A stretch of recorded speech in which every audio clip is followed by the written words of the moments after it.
Hey guys, welcome to Friday and to First Things First. I'm Jenna Wolfe. That's the Hall of Famer Chris Carter, as he is every day. That is Nick Wright. How is everybody?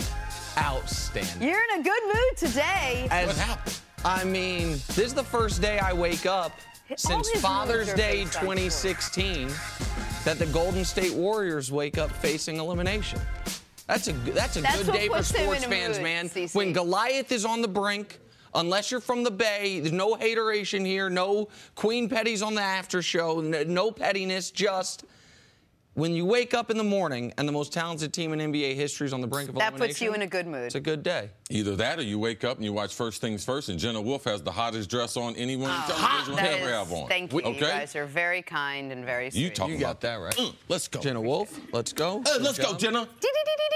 Awesome. Wow. A lot of moisturizing cream on today. If I told you that neither James Harden nor Chris Paul were outstanding in a pivotal Game 5 against the Golden State Warriors, would you still take the Rockets?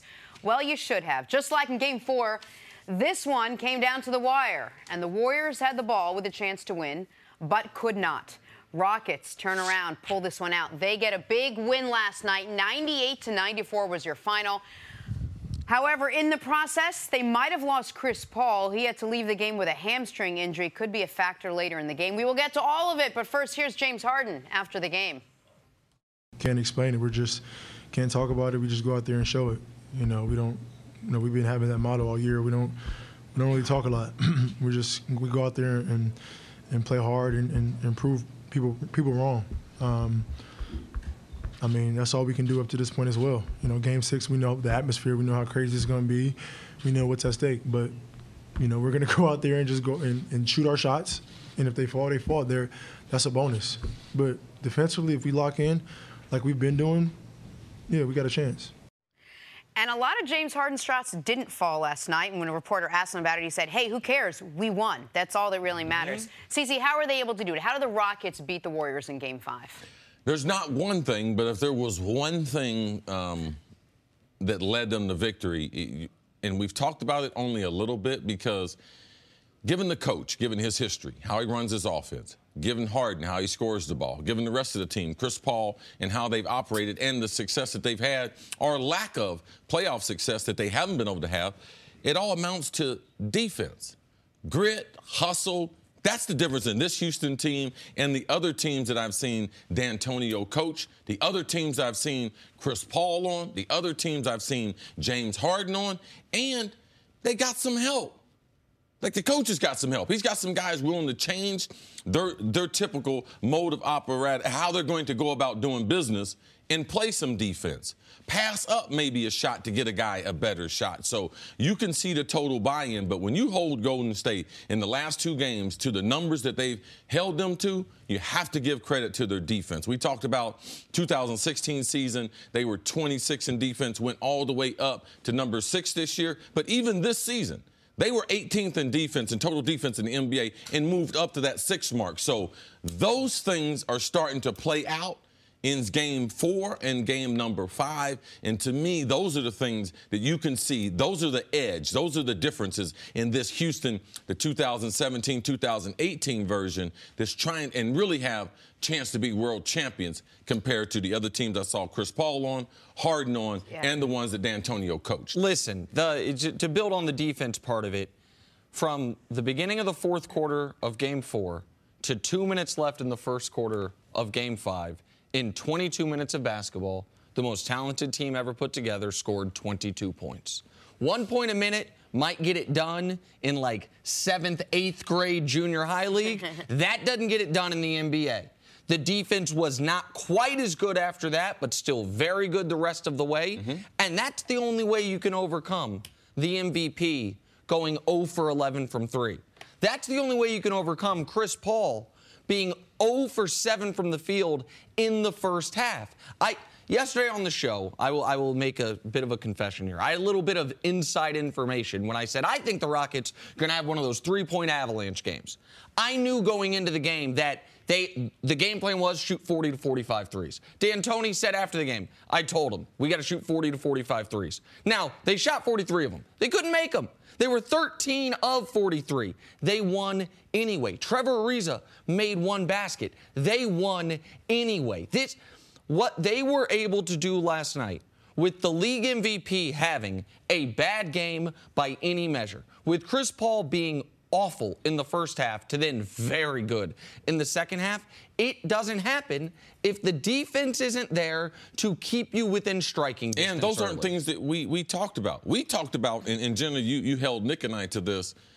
Well, you guys said that Chris Paul and Harden don't play outstanding. Yeah. They don't have a chance.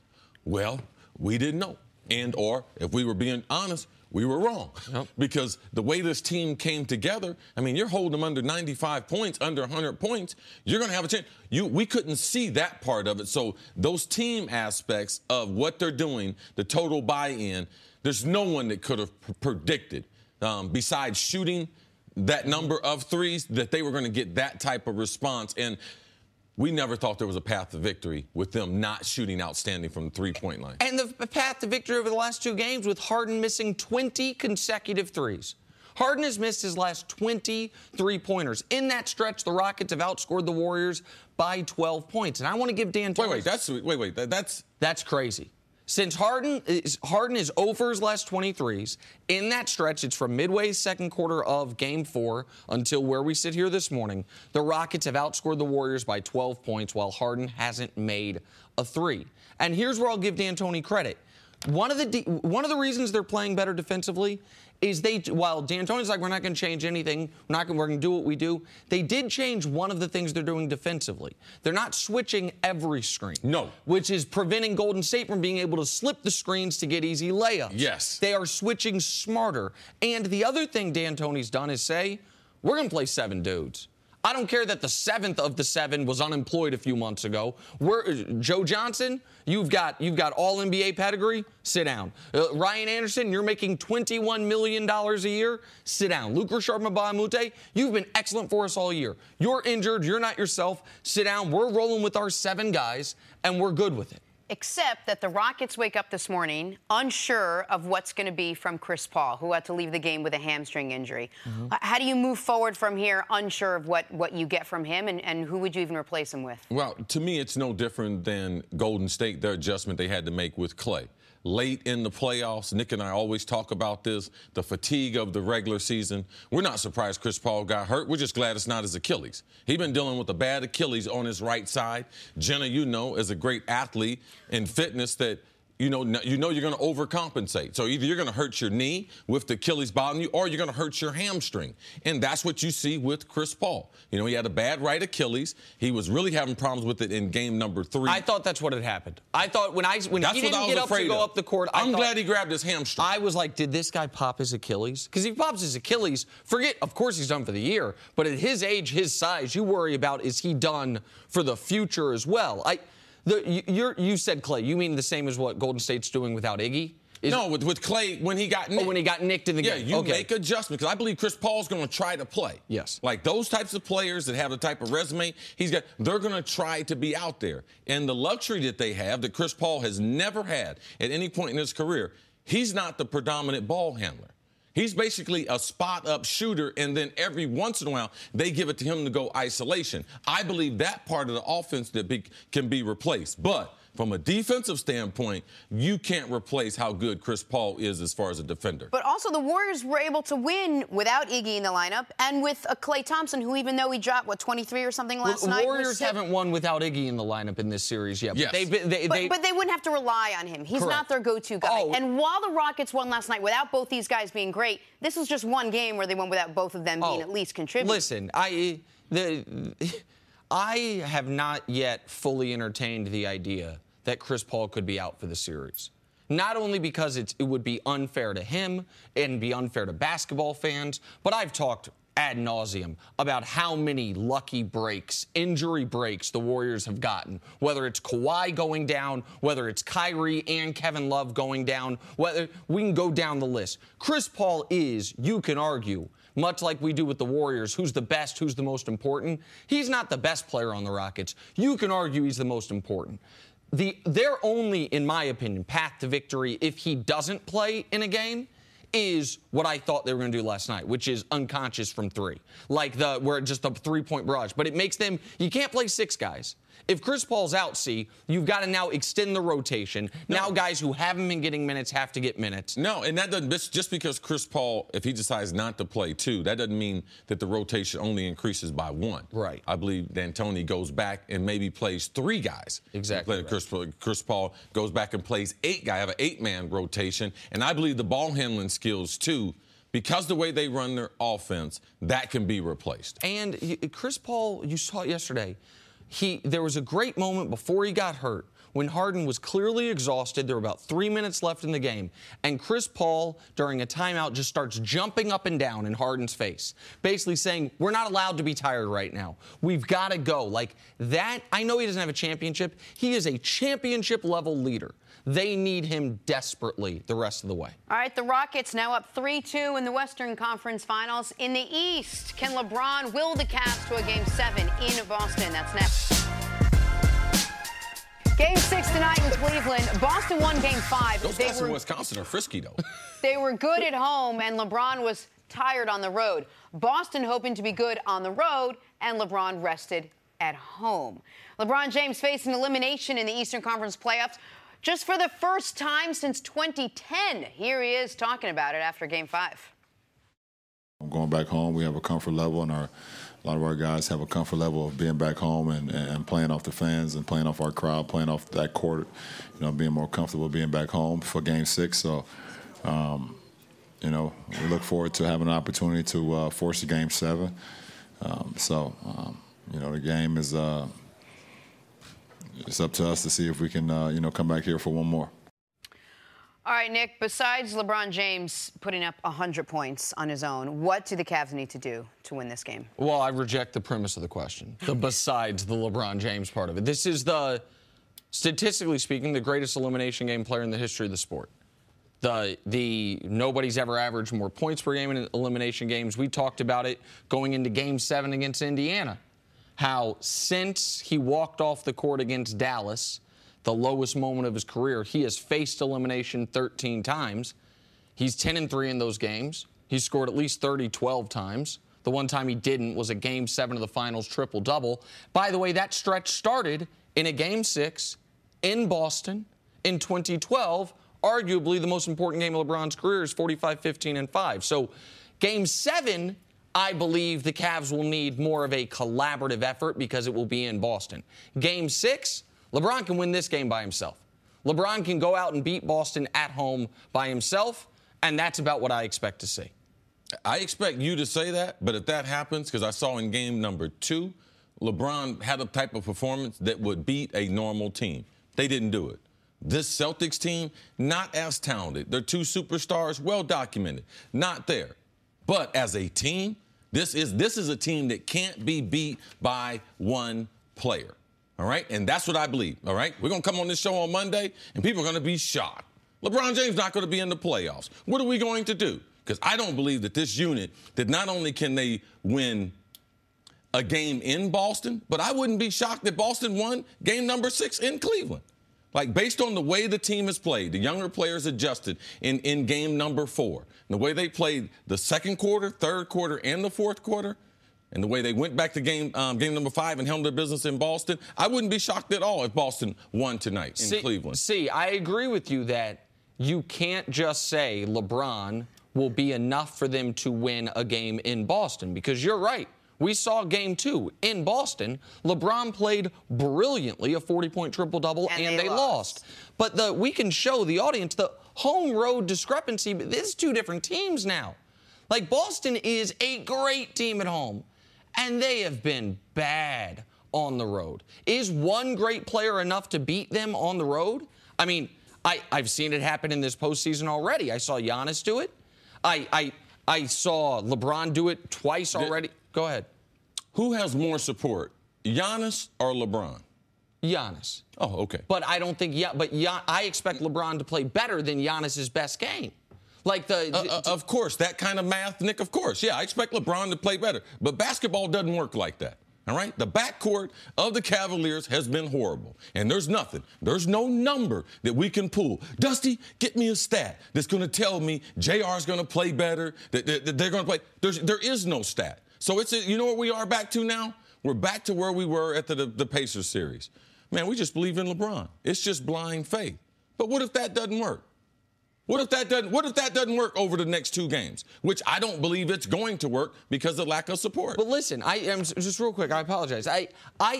For Game 7, he needs the backcourt to be better. They need, because when you're talking about how bad the backcourt's been, again, that's the games in Boston. So what if they lose tonight?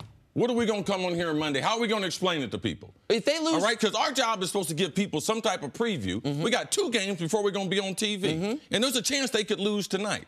So our job is to paint a picture as if they could lose tonight, because if they did, tonight's game is far more important than talking about game number 7. Sure, but I feel like a lot of what you're describing are scenarios that I think only apply to the Boston team in TD Garden.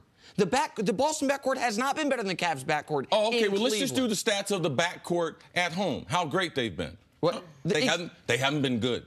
All right? They've been better. The Cavs backcourt. Sure, they've been better at home. They played into about a draw, right? They still have been below the NBA average. Oh, of course. That's all I'm saying. I agree with that. And if you're saying, what are we going to do? Like, how am I going to explain it if the Cavs lose it tonight? Listen, I have to own it. I will have been wrong about this from the beginning. But I do not think that when the other team doesn't have an established superstar, no matter how good the supporting cast is, no matter how bad Cleveland's supporting cast is, that Cleveland's going to lose a home elimination game in the Eastern Conference. I don't believe that. Question. You rejected my question and my premise that LeBron needs to score 100 points and not rely on anything else. I almost reject yours a little, that he could single-handedly go out and win this game. Ty Lue didn't know really how to manage the last game because he didn't know who to rely on. How does he make adjustments now for this game, not knowing, is he going to play Kyle Korver? Is he going to keep the same backcourt? Do you rely on J.R. Smith? I mean, how do you answer those questions? You bring up a good point, Jenna. In an elimination game, how patient can I be with guys I've depended on? Absolutely. It's legitimate. Everyone should be asking themselves that question. How long can they stay? Do they go with Cedi Osman? You know, do they give him some minutes? Like, there's so many questions surrounding the Cavs that are legitimate. He made a huge mistake in game number 5. With all right, Kyle as far as Kyle, the number of minutes he played, worrying about the Celtics rotation compared to doing what they do best, and that's put the best shooters on the court. So all those things are on board. What I just try to do, Jenna, is give people a picture of the scenarios of what can happen. And in this game tonight, it's not like Vegas thinks this is one lopsided game. Cleveland is going to win. If they don't win tonight, I just try to give people things they should look at for the upset. Right, and I just the upset would be the most shocking result of the NBA playoffs thus far. Okay. It would be more shocking than Toronto. But we would at least have our fan base prepared for that.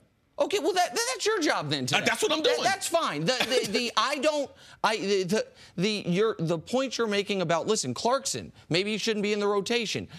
Ty Lue making adjustments. All those things are applicable for Sunday. For tonight, I don't think the game will be close, and I think it will be because of that guy. I guess we'll see. We'll see in about 13 hours. All right, that's the story there. We'll go back to the Western Conference Finals on the other side. Coming up, who is to blame for the Warriors now being down 3-2 in that series to the Houston Rockets? Next, this is First Things First. Rockets won Game 5, but may have lost Chris Paul in the process of winning Game 5. Injured his hamstring in the final minute, had to leave the court. His status for Game 6 is unknown. Chris, do the Rockets have any chance if CP3 can't go?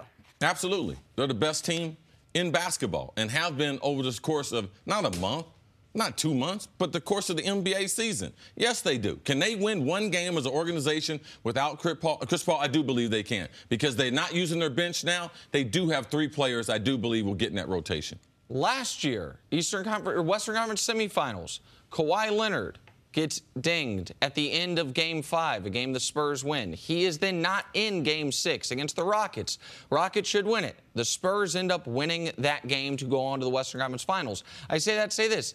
You can win one game. Like, if this was the beginning of the series, you got no shot of winning a series without Chris Paul. You can win one game without Chris Paul. And he still might play. We don't know yet. All right, moving on to the Knicks. We finally heard from the Unicorn about his new head coach. Kristaps Porzingis expressed his excitement over hiring David Fizdale. He tweeted, "Just had a great conversation on the phone with Coach Fizz. Man, I'm excited. Let's go." CC, how do you expect Fizz to do in New York? I expect Fizz to do well. I'm pulling for Fizz. I'm a fan of the way he coaches the game from his days in Miami, where I was a season ticket holder with LeBron there. And it's nice to see that his excitement, he does have that type of personality that is infectious. I can see Kristaps getting off the phone being like, okay, never met the guy. I like this guy. He has that type of approach and that type of a demanding personality. Most important job for the new Knicks head coach, whoever it was going to be, to have a good relationship with the franchise. That's Kristaps Porzingis.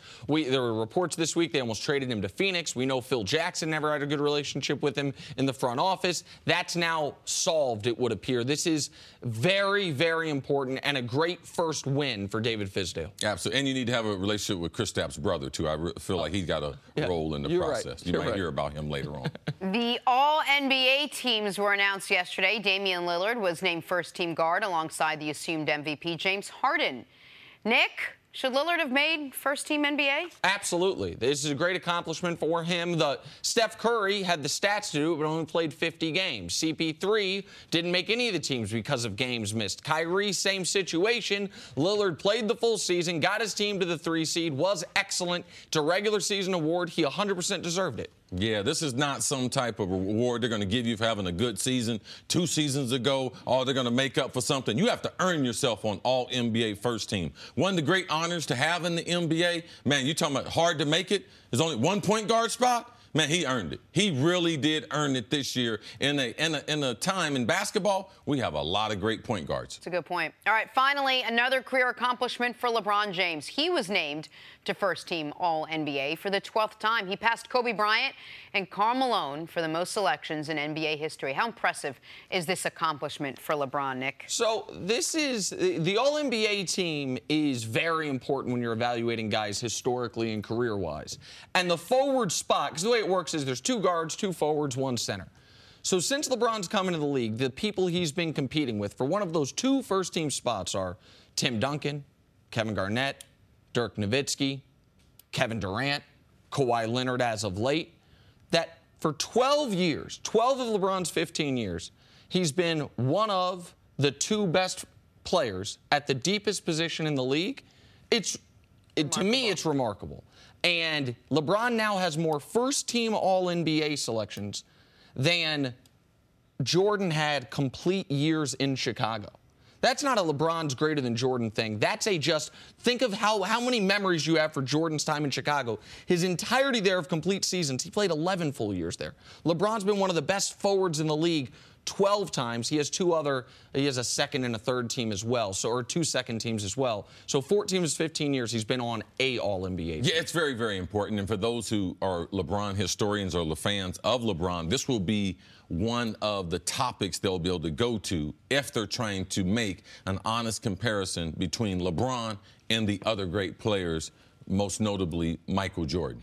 And this difference right here in how long he could stay in his prime, how long could he stay as one of the best players in the NBA, that's going to be one of the message points if he's ever going to catch up with Jordan or ever go beyond Michael Jordan. It's, man, NBA, first team, 12 years.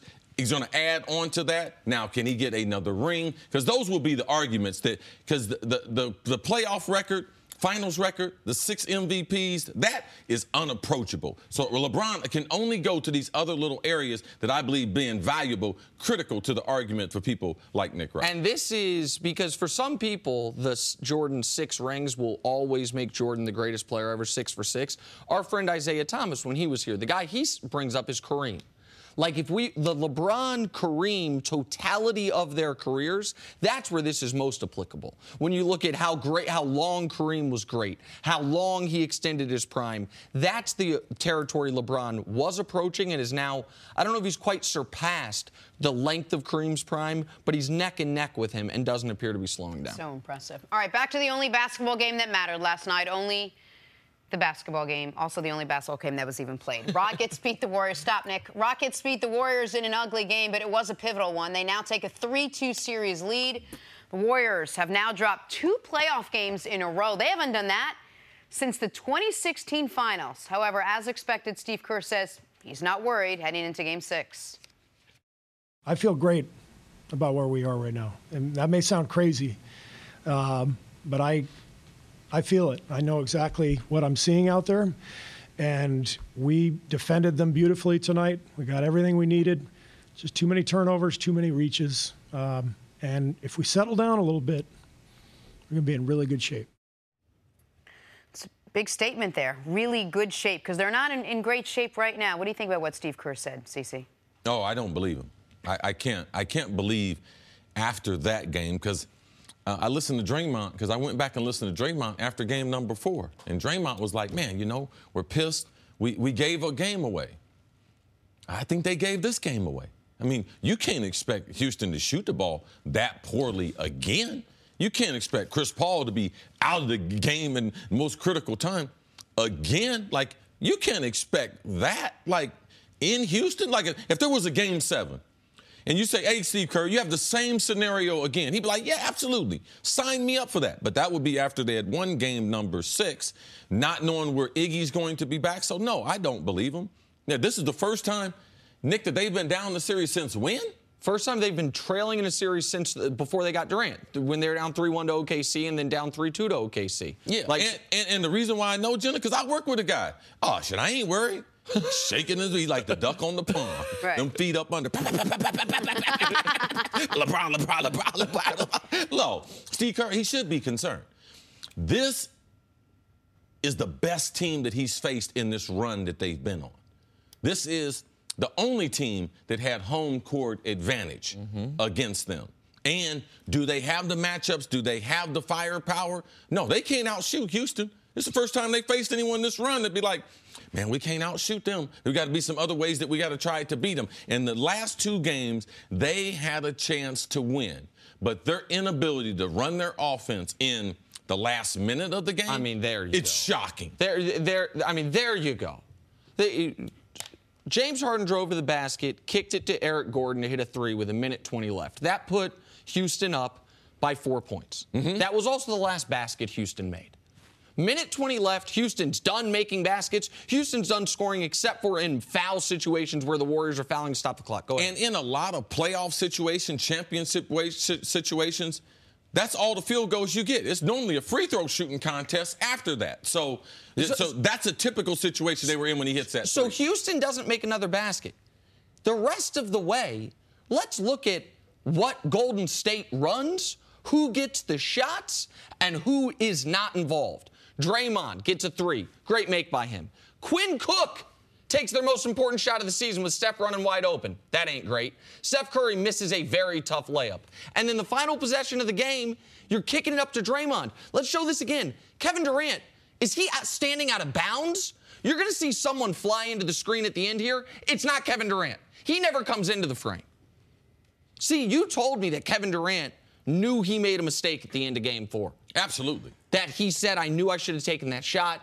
Well, he couldn't have scripted a better opportunity to make up for it than at the end of game number 5. 4 possessions. Draymond gets a 3, and credit Draymond, who is never afraid of anything, going back to Game 7 against the Cavs when Draymond had a brilliant basketball game. Draymond takes a shot. Quinn Cook, who was in the G League. He was so wide open, he had enough time to take a dribble. Yeah, I mean, he fumbled the ball. He couldn't believe it. The next possession down, Steph, I'll give Steph credit. Steph attacked the basket. Really tough shot, but at least he was in attack mode.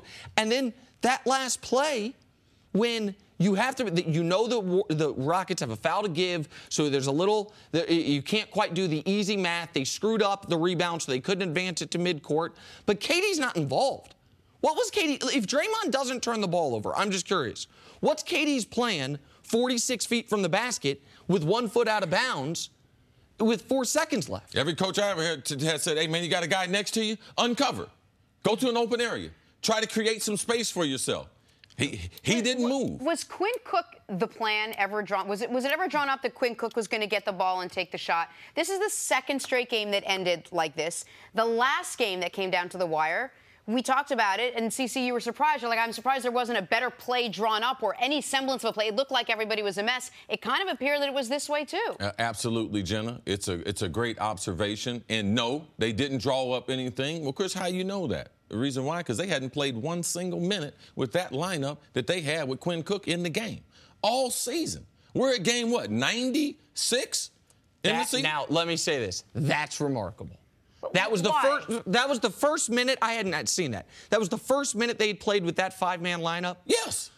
I guess it makes sense because Cook was brought up when Steph was hurt, so why would he be out there in those spots? Yeah, so, Jim, to your question, there's no way they called up a play because Steve Kerr had never anticipated that lineup being in the game. And the way the dysfunction, the lack of spacing, the lack of movement lets you know they didn't have a great concept for what they're going to do. So in the last two games, if I'm Steve Kerr, the reason why I'm concerned is I know I've crushed this NBA the last 4 years. I know I've only won 2 of the championships. I gave one away, up 3-1.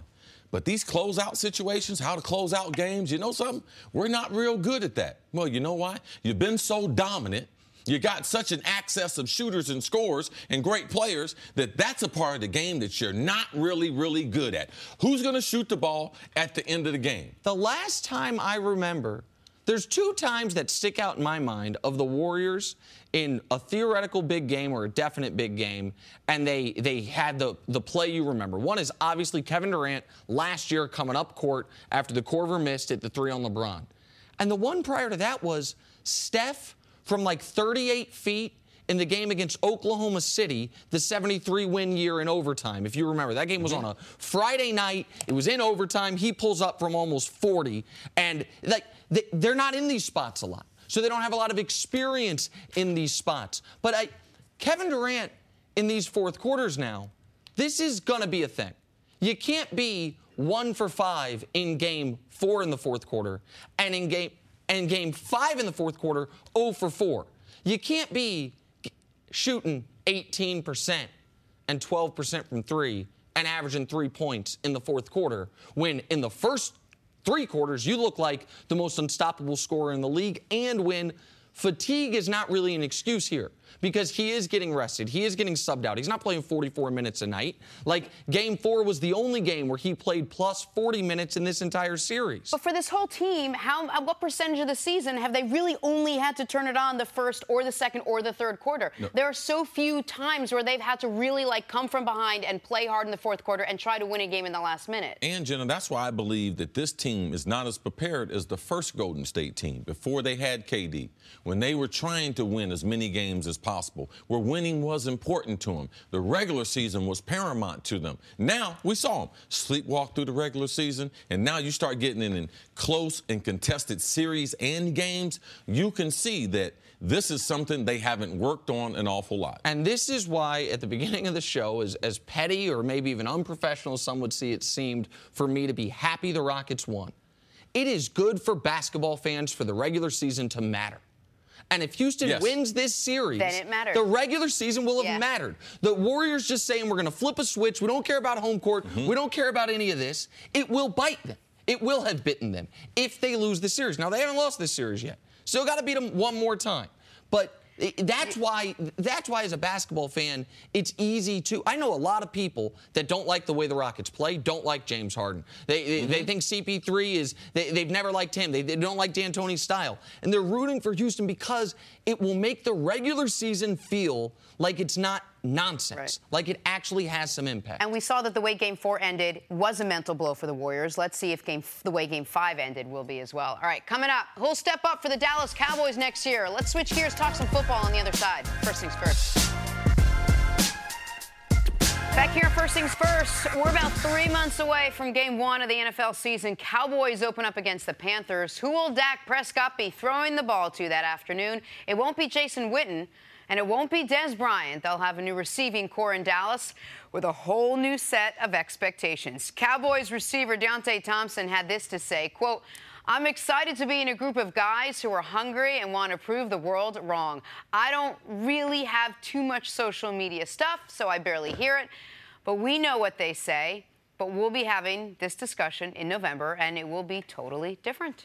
All right, CC, I'll start with you. How much do the Cowboys need from their receivers to be successful this year? Oh, here we go. Watch Chris Carter get another group of wide receivers in the NFL mad at him. I've been doing this for years.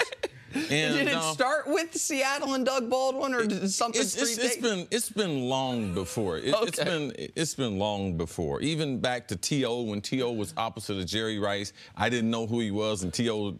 took that as a personal indictment. Is that where that started? Yeah, because I didn't know who he was. I didn't know he was going to be a Hall of Famer. Not your fault, CC. No, not your fault. I thought J.J. Stokes was going to be the best young receiver on that team back then. Absolutely, so did they. All right, so let's add another to the list. Here we go. And I laugh about this is because I bump into Julian Edelman, and I asked him about his knee being repaired and everything. He said things are going well and everything. I told him, man, I really respect your game, respect you as a player, how you've developed and everything. He was like, yeah, I like you on TV, but I gotta be truthful with you.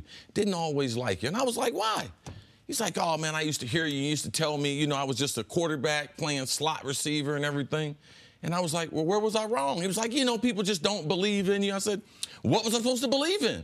What had you done? He was like, no, I just used it as motivation. You're a great wide receiver, and I just really wanted you to say great things about me. And I said, listen, man, it's a trade-off here. I'm going to be on TV, okay?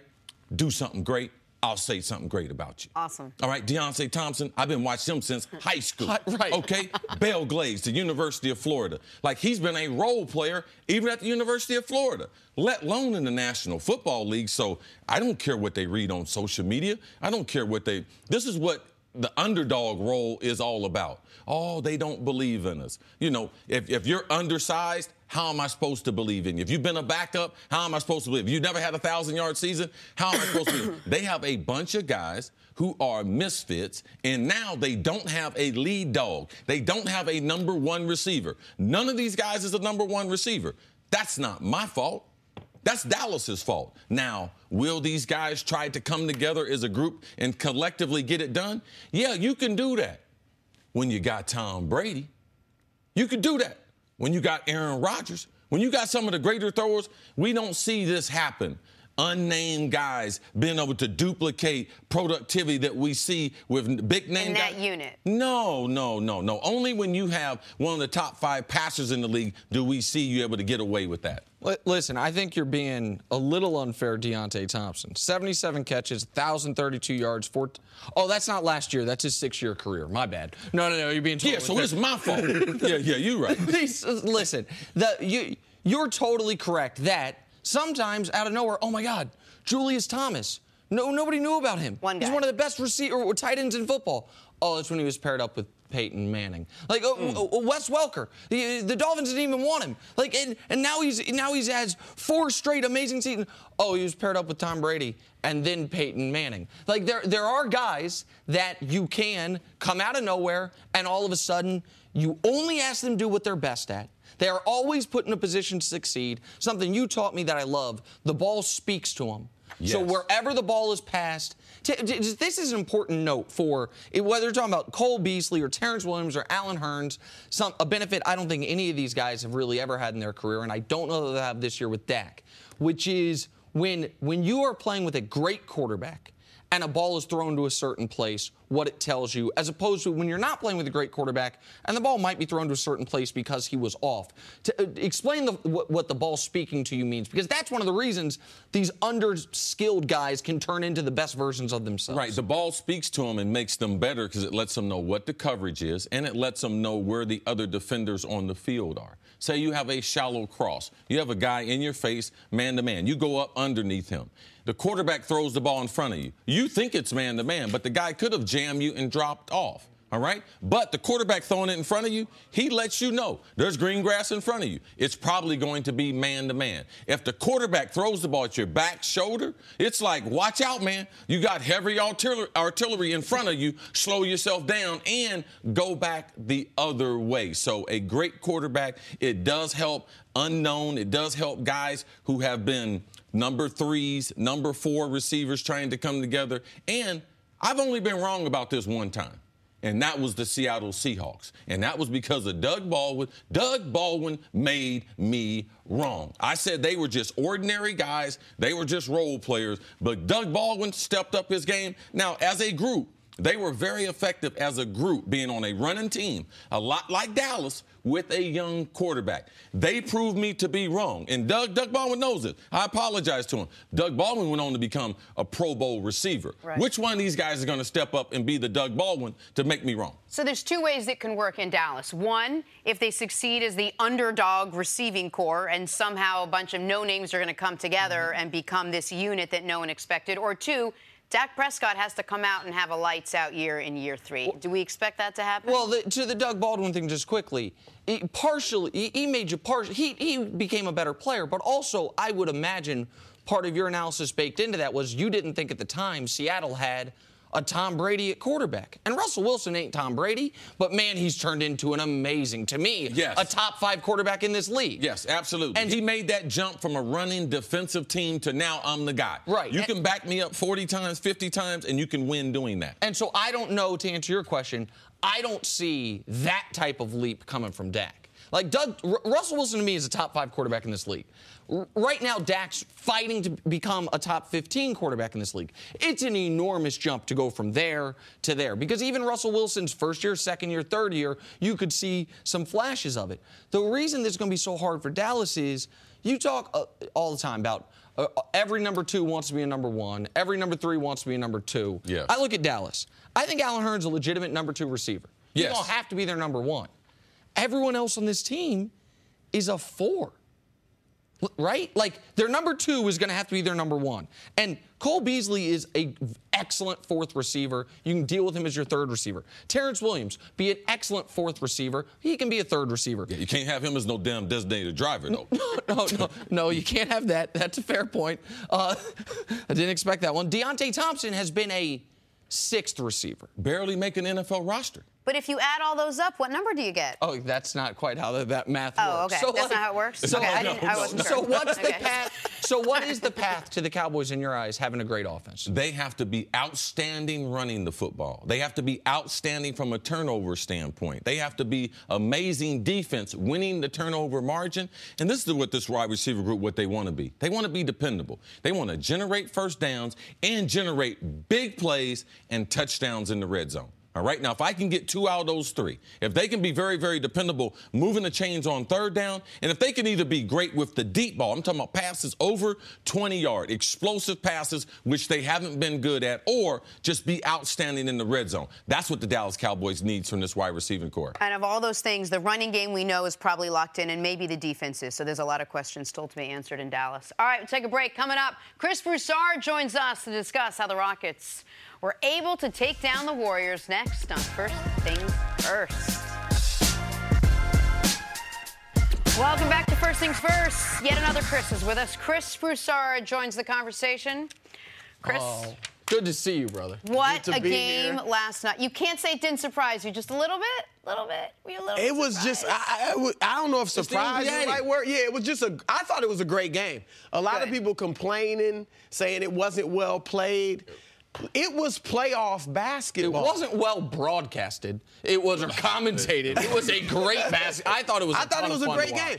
It reminded me, just quickly, it was better played than these games, but it reminded me of when I used to cover the Knicks and the Heat series. In the 90s? That were terrible basketball games, but with 2 minutes left, it was always within the balance. That's what made it exciting. Nick, that I've seen with the NBA and critical sporting events, that at the most critical time, it's almost impossible to play great because of the stakes, because of the pressure, because of the defense. Yes. So I don't expect that, even though I thought the game was a great game, aesthetically to the viewers, sometimes people look at it and be like, it could have been a better game. So let me just at least set the table. Rockets go ahead and take a 3-2 series lead over the Warriors. 98-94 was your final. I think some people thought it was ugly. It was a little low scoring. The first quarter, shots weren't going in. Both Harden and CP3 struggled early on, and then the Warriors struggled late. But all that, how were the Rockets, Chris, able to beat the Warriors last night? How do you break it down? When your top 2 players shoot 11 for 40, when you shoot 37% as a team and win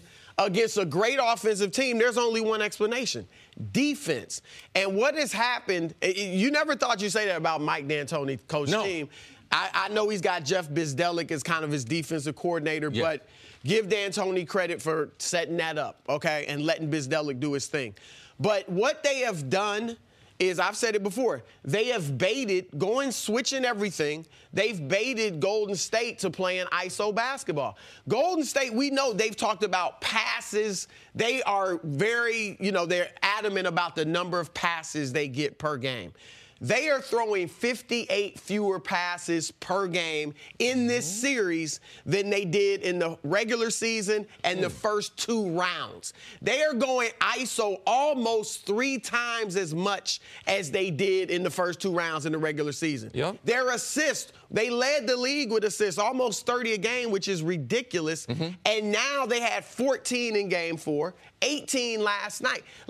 They have gotten away from themselves. And I've said it before, what made them special was all the motion, the fluidity. Because it made them so hard to guard. Exactly. You don't see that anymore. It was, that is, and I know, listen, for about 20 months or 18 months, however long, my opinion that the Warriors shouldn't have signed Kevin Durant has looked crazy. We'll see how it looks in about 96 hours. But the reason that I initially felt it in my heart was because they were playing a style of basketball I'd never seen a team play at that high of a level. The freedom of movement, the sharing of the basketball, and I thought that it elevated Steph to a level that he was, when they signed Durant, my concern was, yeah, you're adding the second best player in the world, but are you turning Steph from the second best player in the world to the 8th or 9th best player in the world? Now, they won a championship with it. They were the heavy favorites going into this series. So I'm not saying that they shouldn't have signed Durant. I said it a year and a half ago, and it's looked wrong. The point that I'm making is they haven't looked like the Warriors this series. They just flatly, offensively, have looked like a lot of really great teams have looked. We got a bunch of good players. We're going to go in ISO. They haven't looked like the team that was a force of nature offensively. What it looks like is that Steph and Clay and the rest of their great players are just deferring to Durant. I mean, how many times are they coming by half court and just giving it to Kevin and then running away and expecting him to do something? So your point is well taken. Yeah, I love the fact that you brought out with the passes, because we had looked at a couple games and they had been down 50 passes in a game or two. But now, over the collection of 5 games, that's 200 passes over the course of the series. That's a lot less motion. It's easier to defend, and it doesn't play to their strong suit. We talked about in the segment before about Golden State with the lack of continuity playing with the guys they're playing with.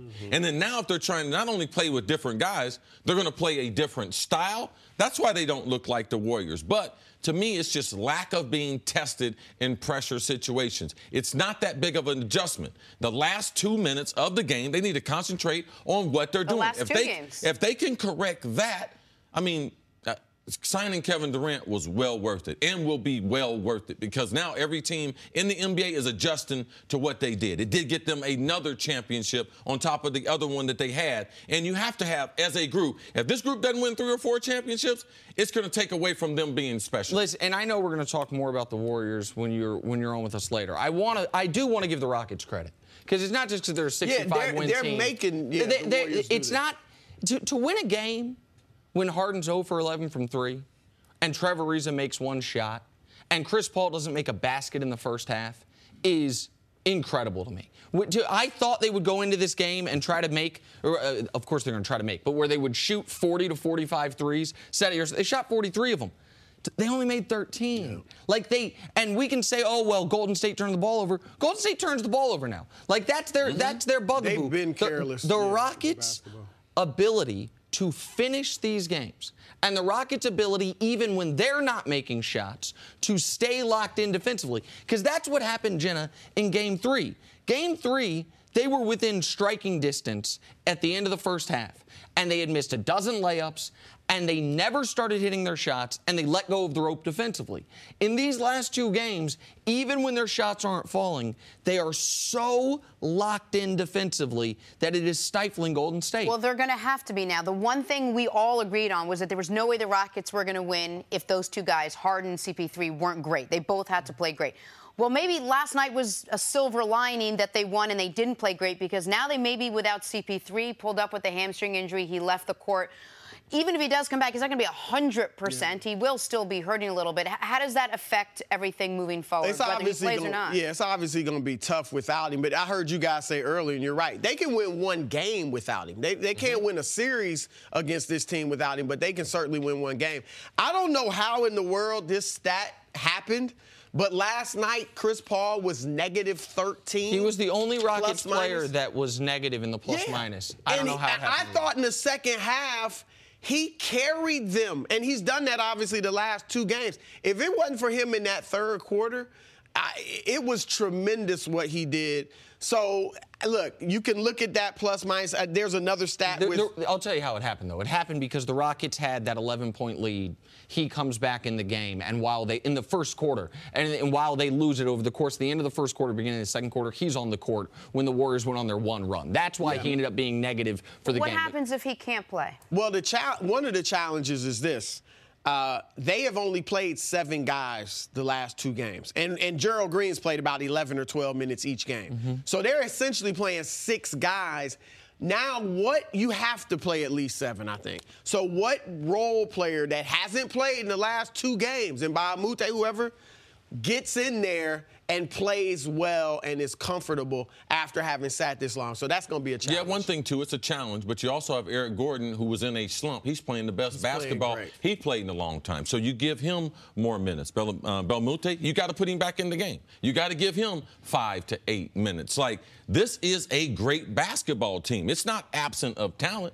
Chris Paul, the other teams he was on, I would be terrified if he was hurt. The other teams that D'Antoni had, if their point guard was out, I would be terrified because their number 1 ball handler would be out. With Houston, Chris Paul's not the number 1 ball handler, and if they didn't have James Harden, who is not playing well, but still waiting for that MVP performance, like to clinch the series. Like, what if he comes up with that game? So I put that in the equation. The 65-game wins, the athletic character that they developed during the season, and shutting Golden State down at the end of these 2 games, games 4 and game 5 to win them, I believe that moving forward will pay dividends. All right, Rockets now 1 game away from going to the finals. Nice. Chris, we'll see you a little bit later in the show. Coming up, could a Pro Bowl wide receiver be heading to the Dallas Cowboys? That's next. This is First Things First. Time for Drawing a Blank. We're sticking with last night's game. The Rockets and Warriors played an instant playoff classic. CC, the best performance in last night's game was blank. Man, hit the biggest shot. Eric Gordon, super sub, man, comes off the bench like an extended starter. One of the best 6 men in the league, has had one of the outstanding series after struggling in round 1 and 2. And not missing layups in this game. He did hit the biggest shot, but I thought the best performance was Chris Paul. After not making a basket in the first half, when Harden clearly didn't have it, that stretch where he kept the Rockets in it with impossible shot after impossible shot, even though one got retroactively taken away due to a shot clock violation. Chris Paul, to me, was the star of the night, which is what made the injury all the more bittersweet. But Chris Paul, to me, was the best performance. Okay, the Warriors will have to get over their Game 5 loss pretty quickly. They'll try to keep their season alive on Saturday night in Oakland. Nick, the biggest X factor in Game 6 of the Western Conference Finals will be blank. The guy that has to play the best 2-way game for the Rockets to win, Trevor Ariza. Trevor Ariza's been playing great one way. That one way's been defensively. For them to win in Oakland, he's going to have to hit 6 or 7 shots, probably 3 or 4 3-pointers. He only made 1 basket yesterday. He's expending a ton of energy guarding Kevin Durant. For them to win in Oakland, he's got to play great both ways. I say Trevor Ariza. A guy who I enjoy watching playing, I believe, is the most important player, and that's Draymond Green. Averaging only 11 points in the playoff in 3 series. Only shooting 41% from the field. Like, he's a liability from an offensive standpoint, especially when they don't have Iggy to build a spread to court. I look for him to be the X factor in game number 6. All right, on to the other side of the bracket where LeBron will be in Cleveland tonight trying to keep his season alive. Vegas thinks the Cavs will win, listing them as 7-point favorites. CC, the X factor in game 6 of the Eastern Conference Finals will be blank. I'm going with Kyle Korver. And if the coach Ty Lue don't get him off the bench, I'm flying to Cleveland and slap him myself. I don't care what Boston. I don't care what their rotation is. I don't care who they're playing. That's one of the most dependable shooters that you have. And surprisingly, has played some of the better defense he's played in his career. Put the man in the game, Ty. So your X factor is Kyle Korver. My X factor is Ty Lue, because I want to make sure Kyle Korver gets in the game. Yeah, we're sending the message. Right. Ty Lue can control whether or not Korver can be the X factor, so he's like the X squared factor. Ty Lue, listen, you did really well in those 2 games back in Cleveland, making adjustments. Brad Stevens then made couple adjustments in Game 5, and you did not comport yourself to the level of your abilities. Ty Lue's my X factor. The real X factor is JR, but we don't know where JR's head going to be. JR, get your head right today. Right. Come to the stadium tonight. I think X factor is the name of the strain. Go ahead, Jenna. Oh, go for a long walk. JR doesn't know either where his head is going to be. Yesterday, the NBA released their all-NBA teams. James Harden and LeBron James were both unanimous first-team selections. However, not everybody can make it, and there are always some great players who miss this honor. Nick, the best player who did not make an all-NBA team is blank. Chris Paul. I understand he didn't make it because he didn't play he played around 60 games this year. However, 65-win teams should be rewarded with more than one player on all NBA teams. And so I understand why he didn't make it, but to me, he's the best guy who didn't make it. I say Chris Paul. My guy is not because he didn't play enough games. My guy is the best player who played the best in this season who didn't make it, and that's Bradley Beal. Oh. Now, you're talking about a guy who carried Washington. I know we always talk about Washington. They're not reaching their potential in the playoffs, but John Wall being out, Bradley Beal, he stepped his game up, and he is that two-way player that we very rarely talk about. So Bradley Beal would be my guy. All right, let's move on to the NFL now. Cowboys wide receiver Deontay Thompson said that the team's receiving core is looking to exceed expectations after the release of Des Bryant. So that got us thinking. CC, the team with the best receivers in the NFC East is blank. I'm going to go with the Eagles. And in the Eagles, the reason why their tight end is a huge asset to their offense.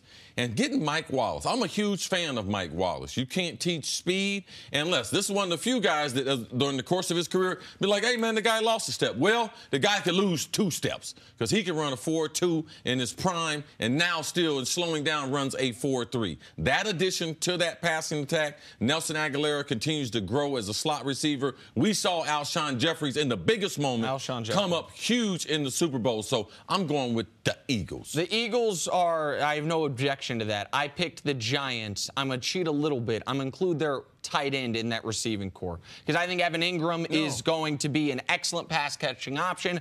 I like the evolution of Sterling Shepard. And obviously, of all the teams in the NFC East, they have the best pure number 1 receiver in a healthy Odell Beckham. So the Eagles are a good choice. I like the Giants by a hair. It'd be funny, the Giants coming off the season they had, and we like the Giants, or possibly the Giants is coming back. By the blonde hair, that's what. The blonde hair, by a blonde hair, correct. That's true. There you go. All right, coming up. The kid with the yellow hair. I'll tell you a story about hair. No, you won't. I don't even want to hear that. He didn't tell me. He told another kid on the team. More things we're going to say that affect you guys next time. First things first. He's like, son, opposed to that. You are.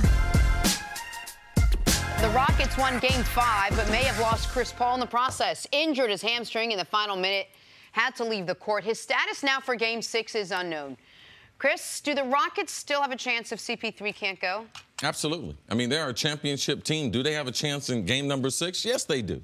They have the depth, even though they went to a shorter lineup rotation of 7 players. He's not the predominantly ball handler. They're not dependent on him to be their primary scorer. I believe his scoring and his ball handling can be replaced. Can they win one game without him? Yes, they can. They obviously would like to have him. I know when he was getting into his car yesterday, he said, I'm going to play. I talked to Daryl Morey at 3 in the morning. Status is unknown at the moment, at least as of 5 hours ago. It was the team did not yet know if he was going to be good to go for Game 6. I think everyone should hope he's good to go. We should be able to see these teams play at close to full strength as possible. Hamstring's tough, CC. It is. Oh, yeah, absolutely. Tricky. It's a new day, so you know what that means. Another career accomplishment for LeBron James. He was named to first-team All-NBA for the 12th time, passing Kobe Bryant and Karl Malone for the most selections in NBA history.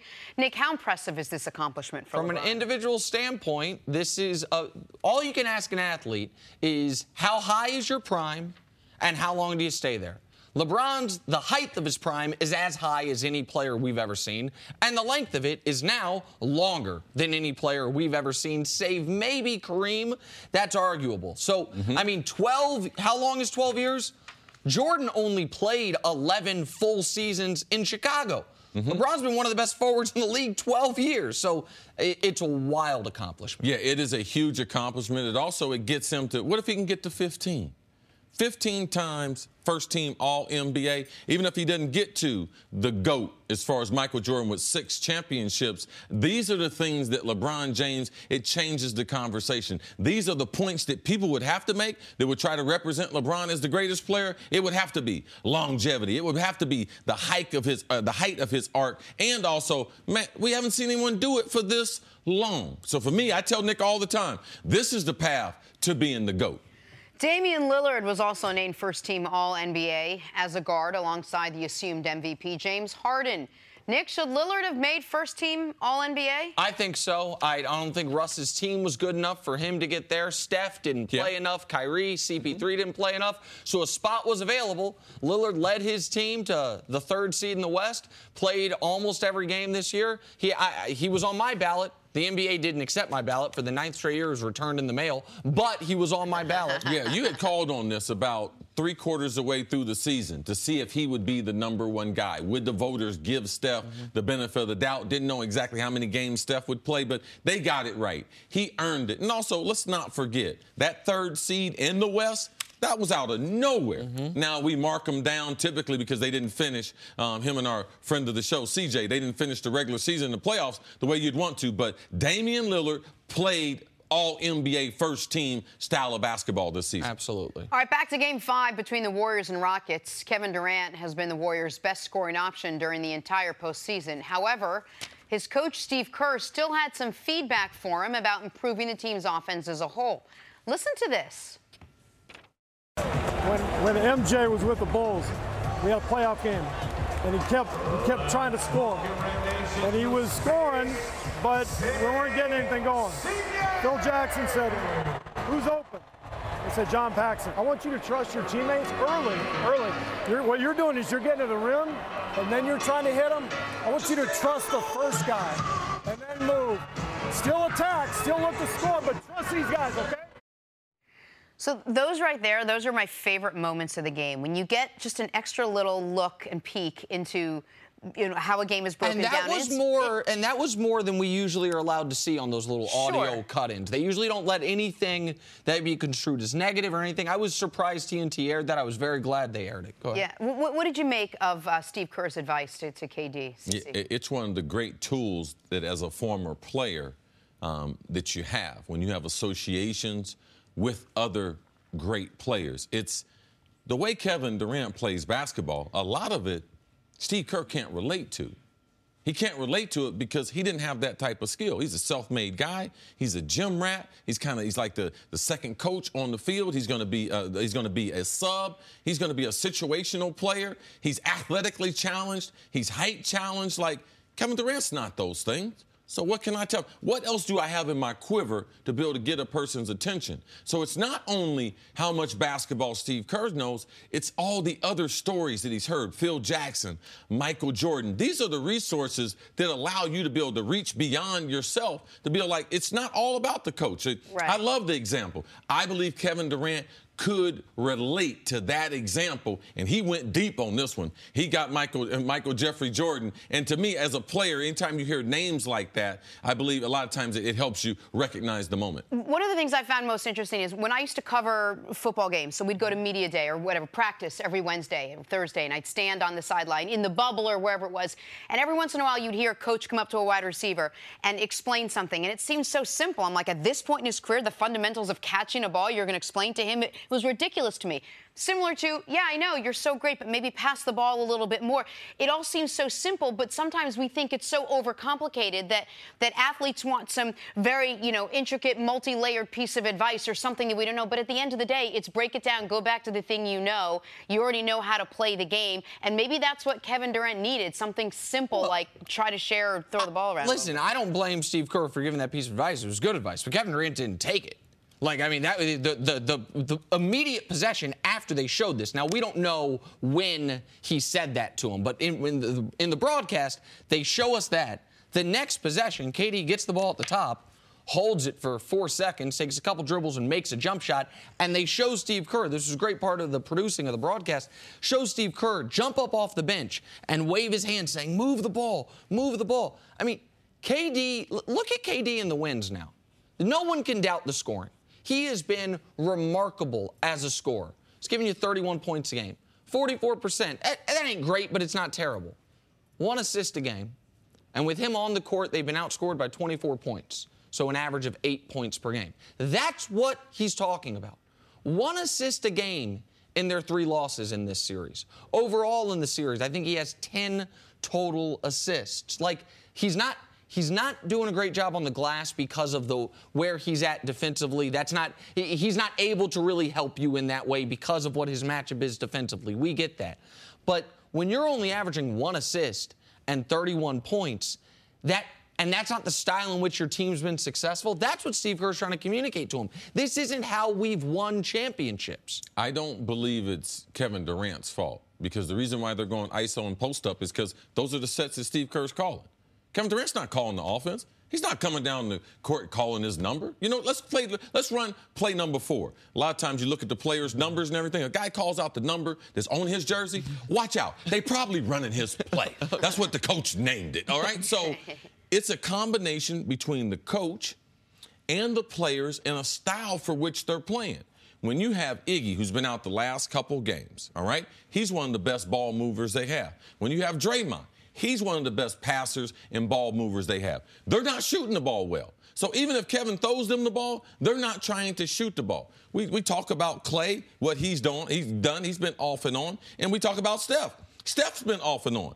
So you can't talk about their offense without talking about all the other parts. This is the way that Steve Kerr has been calling the games. It's been very dependable, going isolation to Kevin Durant. And when you ask him to go isolation, Kevin Durant's not going to have a lot of assists, because isolation is to get you a bucket. To me, the test about Kevin Durant is, since he came from OKC going to Golden State, has he gotten better? To me, he's gotten better. Now, in this series, they're not better as a team, but it's not his fault that they're down, and it's not his fault that his numbers are down assist-wise. It's a style, and the coach is calling more ISO. If you want the ball to move more, call more motion.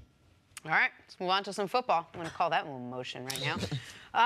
Let's talk about the Rams, who, like Nick Wright, had a very splashy offseason. He got a chain. They got a defense. You guys are unbelievable. Rams spent a good deal of time, of money, and patience. You write that, Jenna? I did. I wrote all of that, all the words in the whole sentence. I'm going to start wearing the chain on the show. Y'all talk about it so damn much. We should. You're already wearing it. Isn't it underneath? You're Zip wearing it. it with a tie. Rams got Aqib Talib. They got Marcus Peters. They got Ndamukong Suh. But head coach Sean McVay looks like he's most excited about his offensive weapon, new wide receiver Brandin Cooks. Take a listen. Alert your X on the go. Hold the safety. Hey, Jared. How fast is Brandin Cooks? Oh my God, wait till you see this. The one that he caught up this side. Was that awesome? How about how fast Cooks looked on that strike? How about how fast Cooks is? Oh, was that awesome? Sometimes you forget he's the head coach. He's like, did you see how fast I was? Oh, my God. I'm the coach. He's a very fast guy. That guy's very fast. CC, are the Rams even better than they were now that they have Brandin Cooks, better than last season? That's great video right there. Sean McVay, he's one of the exciting coaches, one of my favorite coaches, how he's changed the offensive look, the confidence that the Rams have. The reason why people might be shocked, because it's like, well, they replaced Sammy Watkins with Brandin Cook. They kind of basically have the same speed. Well, if you look at their 40 time, it's relatively the same, but Brandin Cook is a faster football player. He plays faster than Sammy Watkins. What are you saying, Chris? He's faster at the line of scrimmage. He has better quickness off the line of scrimmage, and his overall deep ball speed, I believe, to be better than Watkins. I believe he's a faster football player. So the Rams in their offense, I believe the way they do it with Todd Gurley, they will be able to get Brandin Cooks and use him better than New England did. New England relies a lot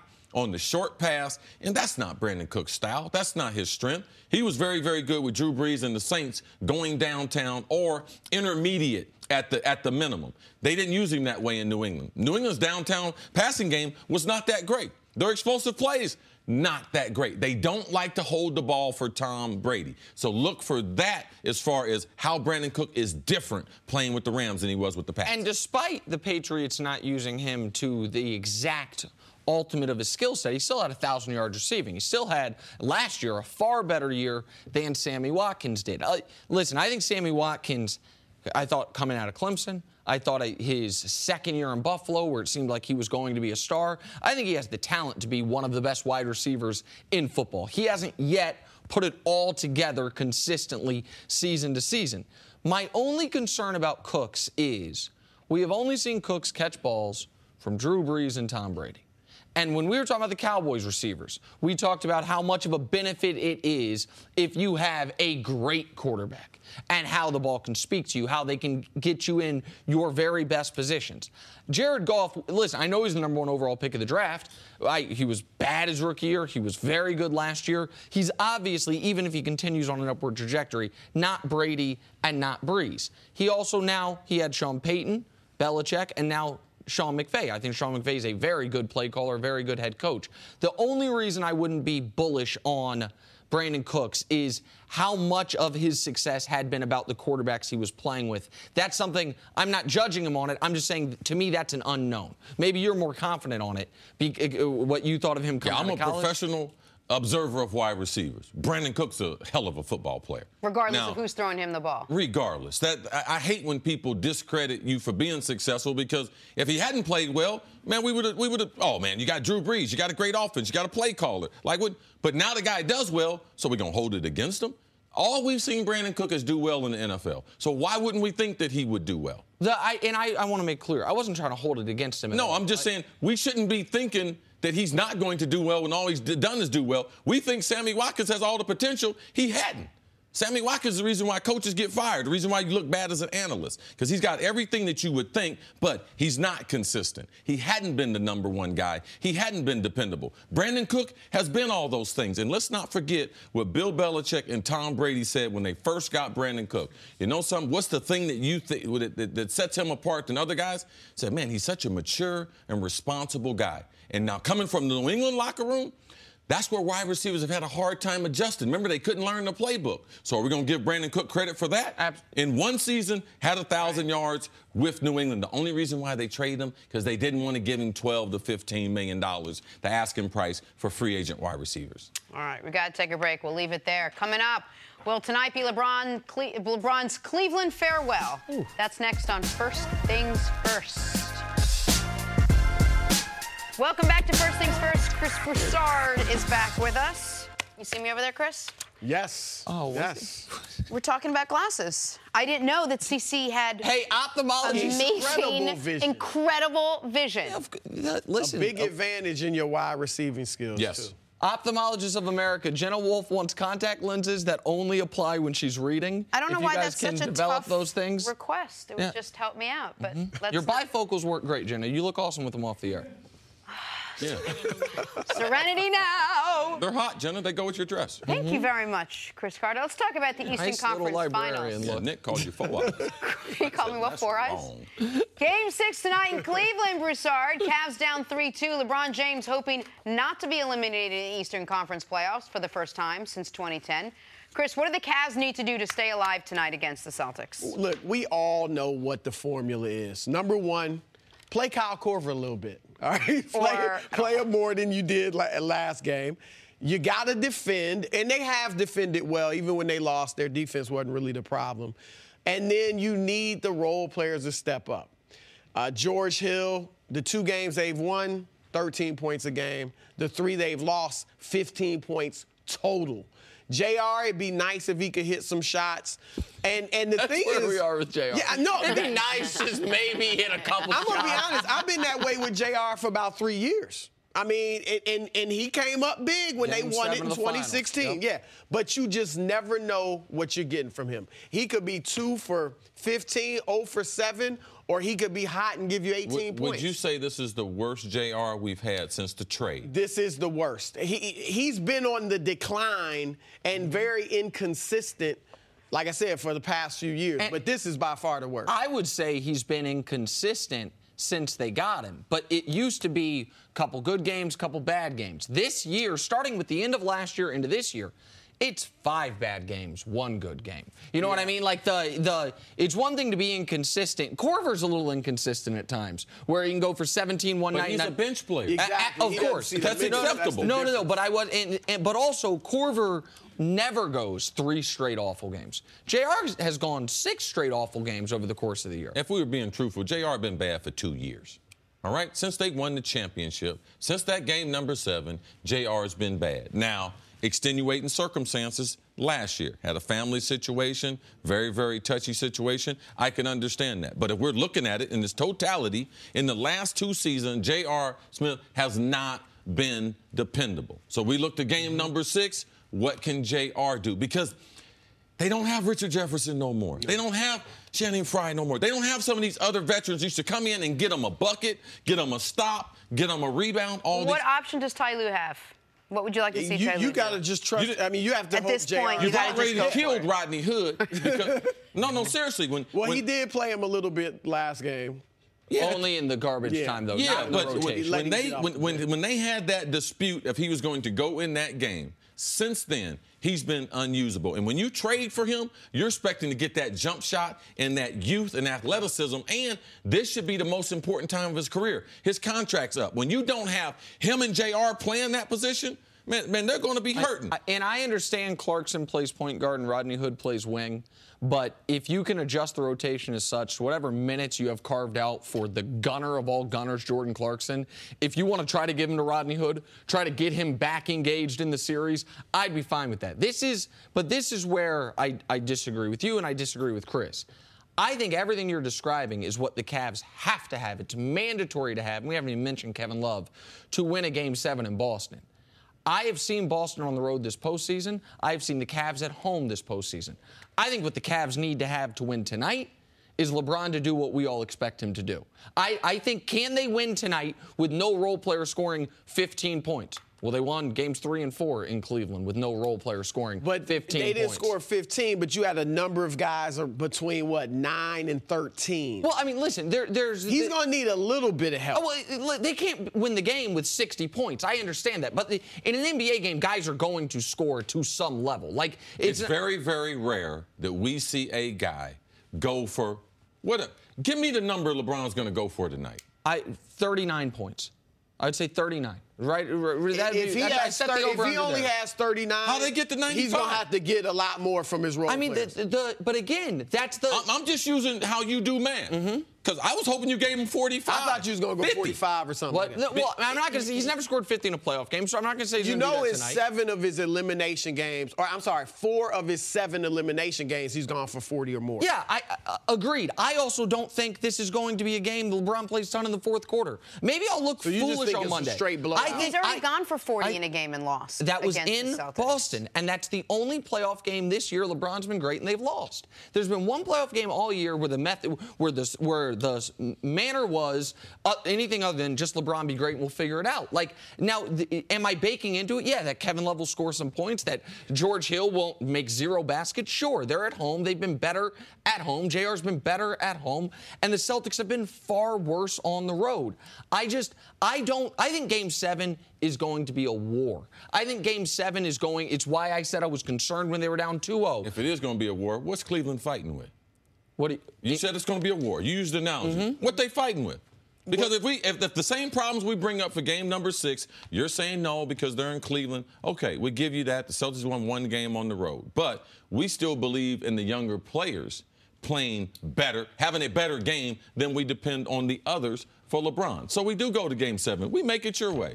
Everything you guys are saying about Game 6, I believe applies to Game 7. I think they have to have George Hill step up. I think JR has to hit a couple shots. Korver's got to be a big player. They have to have a thin, shortened rotation of only guys you can trust. I believe all that applies, and they have to play the level of defense we haven't seen them play in road playoff games. The level of defense they played Game 3 in Cleveland, where LeBron's flying around the court setting the tone defensively. That's what I think they'll need Sunday. This is what I refuse to do. I refuse to set myself up that if they lose tonight, if they play like the Cavs I've seen play for over 90 games, which makes it possible for them to lose tonight, I'm not going to have those who watch the show not prepared for LeBron to lose game number 6 in Cleveland.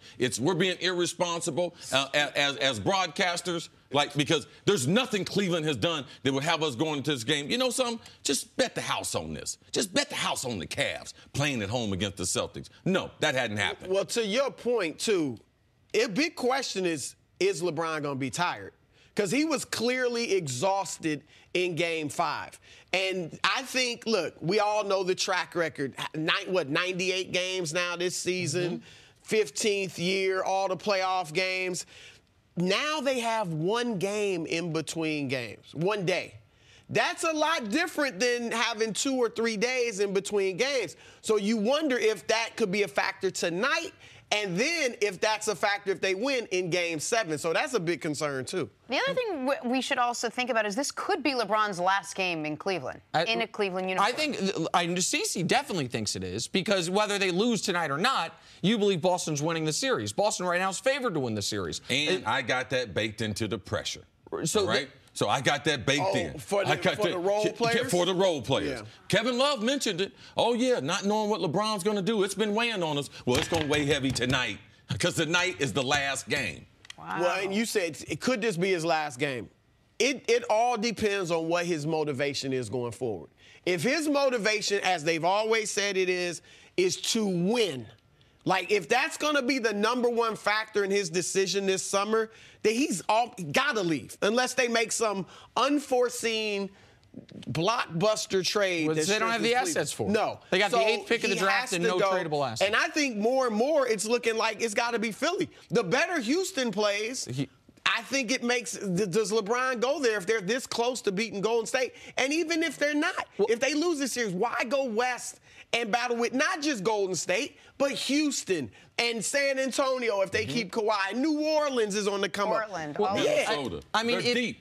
If Houston does beat Golden State, though, is it Draymond or KD's job to call LeBron from the parking lot and ask him to come there? But assuming he doesn't go to Golden State, you still have it available that he stays in Cleveland, it sounds like. I feel like he's gone. Even if they win, I've been saying all year the only way LeBron stays is if they win a championship. I don't even think that's the case anymore. I don't even think if they win the title, he stays. Well, let me tell you something. If he wins the title with that bag of bombs that they got, okay, I'm going to give him 3. I gave him 2 for winning the first. That's gonna move him up to 6, so right? he had 2 in Miami. I give him 2 for winning with the group of players that he played with. So he's at 4 by Chris Carter, man. Oh, man, absolutely. And if he wins a title this year, he's at 7? They're the worst team in the playoffs, Nick.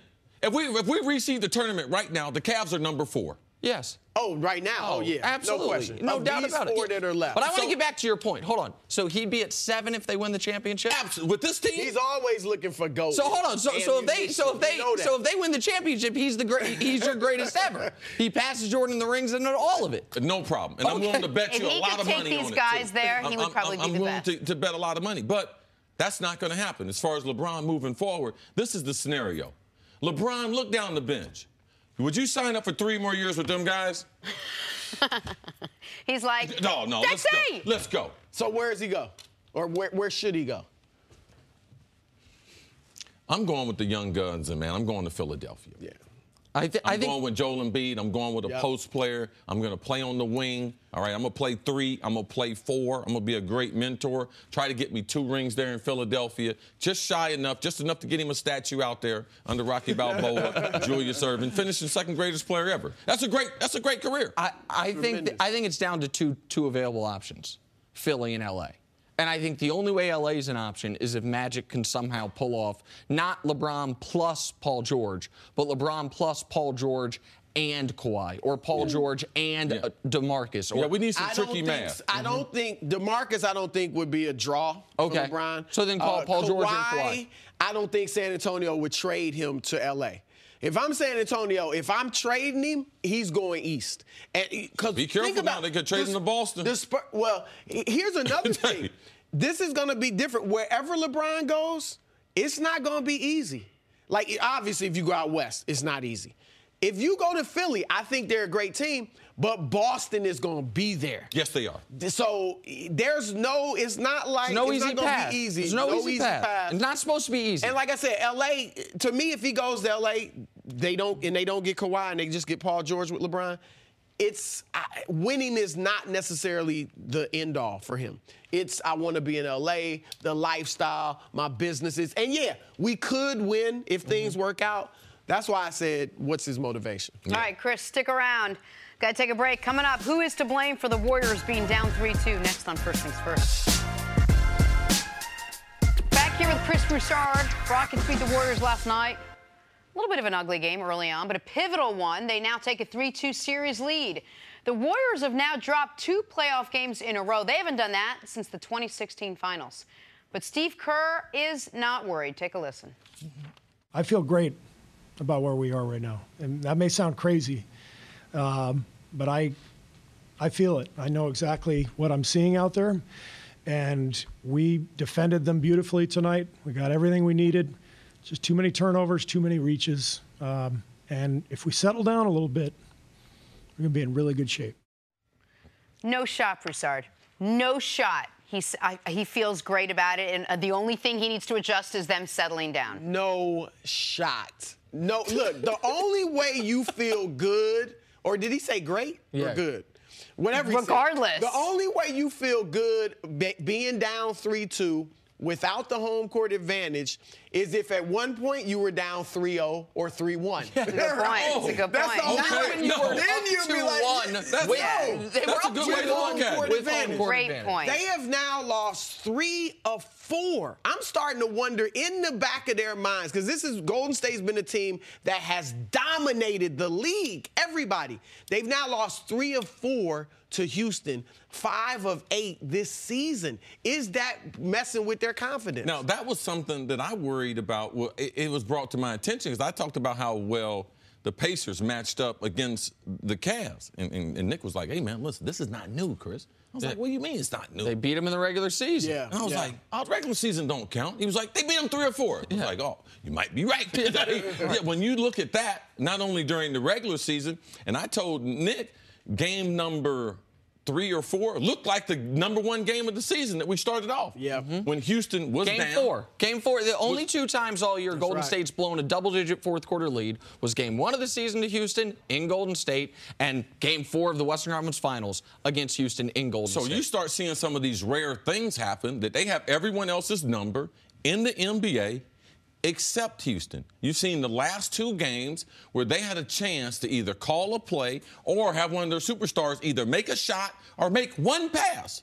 We're not asking them to change how they're doing things. Just do one thing late in the game better. And we saw that finishing out games is not their specialty. Well, and see, you said when D'Antoni was saying the pressure's on them, that players don't like when coaches lie to you. Don't lie to us. Steve Kerr might be lying, but I think he's saying what he thinks Golden State has to hear. Yeah. I think this team is the greatest front runners I've ever seen. And I don't say that in a negative way. No. They are the greatest. There are certain teams that are good coming back. There are certain teams that are good grinding. There are certain teams that when they have the lead, they are a better football team. Or basketball team, and that's what we see with Golden State. Though, they did rally in 2016 down 3-1. So you got to But that team also had a different sense of invincibility. They were the defending champs like this one is, but they were coming off 73 wins and down 3-1. They had the home court. You know what I mean? And if we remember, we say they rally, the one road game they played in that after being down 3-1, they were dead in the water, and Klay Thompson went bananas. Yes. One of the greatest playoff performances ever. This team, whether it is game to game or as we're seeing at the end of these games, possession to possession, is not great with adversity because they ain't faced none. This is the first series going into this series. You're saying because of Durant. I'm not saying because of Durant. But I'm saying since. Durant. Exactly right. This version of the Warriors, they have, since they got to Durant before this series, they've never been tied in a series. Right. They've never been down in a series. They've never had a series go more than 5 games. Like this, all of this, they've never not had home court in a series. This is all uncharted waters. And what you're saying is right because we hadn't seen it. So it's not like we're saying going up to game number 4. Let's say after game 3, been like, man, they're great in every area.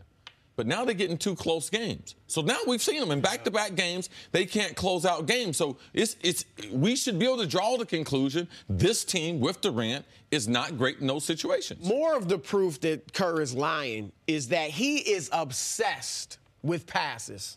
Right? He hit 300, he says, is the magic number. We got to get at least 300 passes a game. Against New Orleans, they averaged 340 plus. Okay? They're averaging 276 now. So you know he's not happy.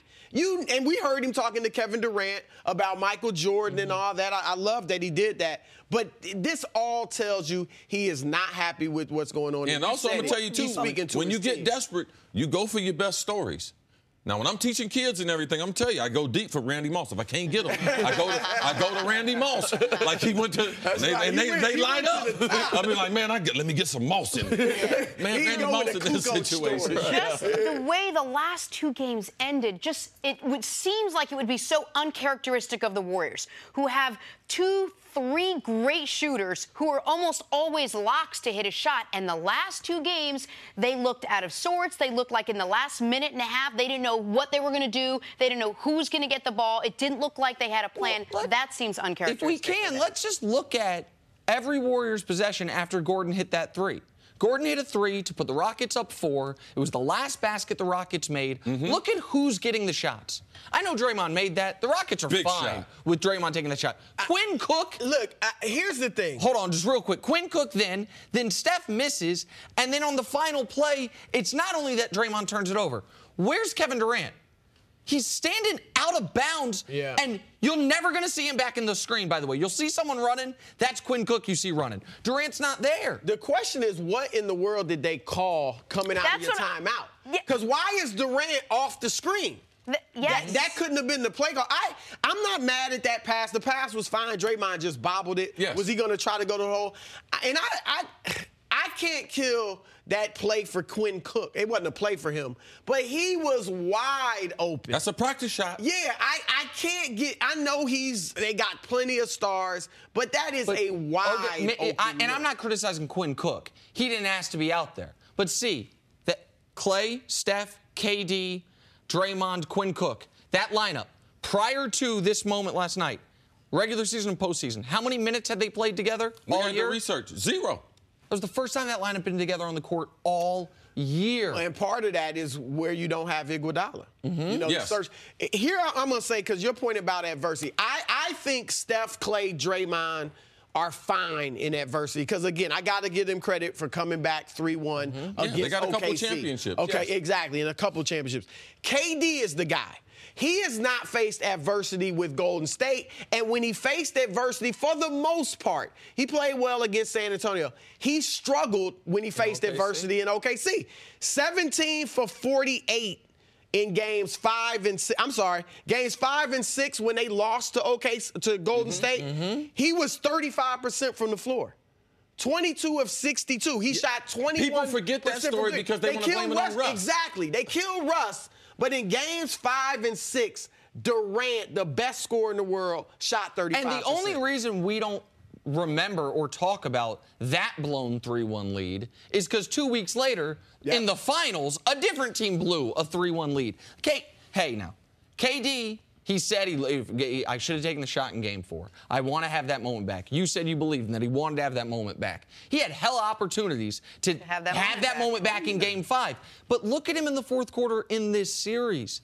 KD in the fourth quarter in this series is giving you 3 points on 18% and 12% from 3. This is 5 games now. And in the fourth quarter of Games 4 and 5 combined, 1 of 9 from the field, 0 assists.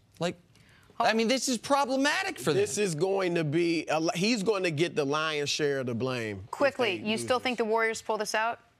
I mean, I'm the type to stick with my picks. See that? I believe that. Okay. In my heart of hearts, where am I? I'm a little shaky. They're I'm the type to stick with my picks. Yeah, so you picked Warriors. I picked the Warriors. There you go. You still have the Rockets in. I had the Rockets in 7. I'll take them in 6. I picked the Cavs in 6. I'm sticking with that one, too. They beat them so bad tonight, Boston don't show up for Game 7. I'm like you. New information, new opinion. Love it. I go. love it. Love it. Or no information, no opinion. I don't care. Hey, Chris, thank you, as always, for joining us. Have a great weekend. A good holiday weekend. Yeah.